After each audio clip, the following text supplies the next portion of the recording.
MTN işi üzrə həbs edilənlərdən daha biri vaxtından əvvəl azadlığa buraxılıb.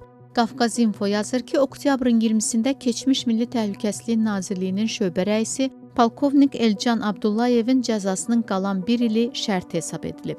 Məhkəmə onu vəzifə səlahiyyətlərindən sui-istifadədə təqsirli bilərək 6 il azadlıqdan məhrum etmişdi. Sabiq MTN-çilərə aşağı cəzaların verilməsi, cəzaların sonradan yumşaldılması ictimaiyyətdə birmənalı qarşılanmır.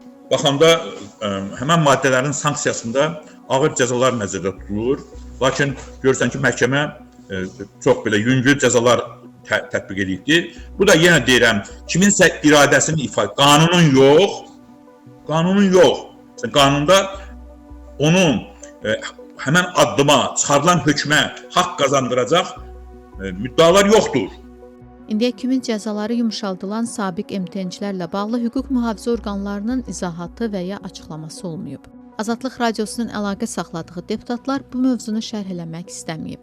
12 il azadlıqdan məhrum edilən MTN generalı Akif Çovdarov 2020-ci ildə əfv olunub. Onun yaşına görə əfv siyahısına düşdüyü bildirilib.